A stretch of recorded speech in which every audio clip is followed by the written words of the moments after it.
আন্তর্জাতিক অপরাধ আদালতে আজ রয়েছে ৩টি আলোচিত মামলার কার্যক্রম। এর মধ্যে একটি গুমের আর দুটি রয়েছে হত্যা মামলা। গুমের মামলায় সাবেক সেনা কর্মকর্তা জিয়াউল সকালে আদালতে হাজির করা হয়েছে। এদিকে চানখারপুলে ৬ হত্যা মামলার সাক্ষ্য গ্রহণও আজ।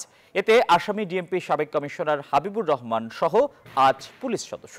আরেকটি মামলা জুলাই অভ্যুত্থানে নিহত শহীদ গোলাম নাফিস হত্যাকাণ্ডের। এই মামলায় আজ তদন্ত প্রতিবেদনের অগ্রগতি সম্পর্কেও ট্রাইব্যুনালকে জানাবে।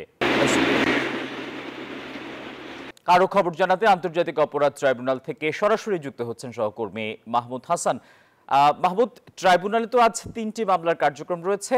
এসব মামলার সর্বশেষ কি তথ্য আছে আপনার কাছে?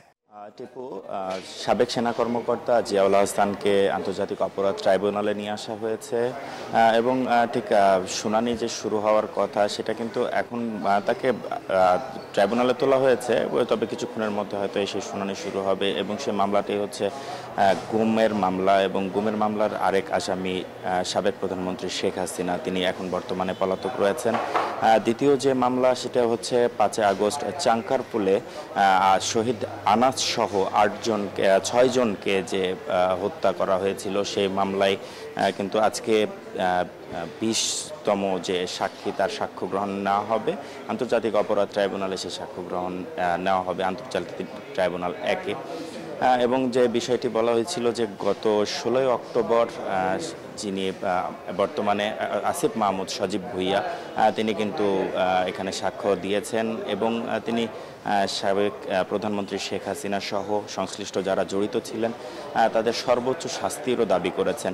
আরেকটি মামলা যেটি আমি বলতে চাচ্ছি সেটা হচ্ছে ফার্মগেট, অর্থাৎ জুলাই আগস্টে ফার্মগেটে যে হত্যাযজ্ঞ চলেছিল সেখানে নাফিস নামের একজন গোলাম নাফিস নামের একজনকে হত্যা করা হয়েছিল। সেই মামলারও কিন্তু আজকে এখানে শুনানি হবে।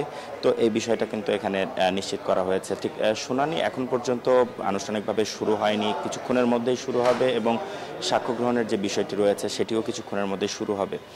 আর যে জুলাই আগস্টে যে অর্থাৎ ২০২৪ সালের জুলাই আগস্টে যে নৃশংস নির্মমতা দেখানো হয়েছে সেটার প্রেক্ষিতেই যারা সাক্ষী দিচ্ছেন বা জবানবন্দি দিচ্ছেন তারা কিন্তু সেই নির্মমতায় তুলে ধরছেন এবং সেটাই কিন্তু তুলে ধরা হচ্ছে আন্তর্জাতিক অপরাধ ট্রাইব্যুনালে। এবং যারা প্রসিকিউশন টিম রয়েছেন, যারা তদন্ত করছেন, তারা কিন্তু আন্তর্জাতিক অপরাধ ট্রাইব্যুনালে সেই বিষয়গুলোই বারবার তুলে ধরার চেষ্টা করছেন যেন যারা অভিযুক্ত তাদের সর্বোচ্চ শাস্তি নিশ্চিত করা যায়।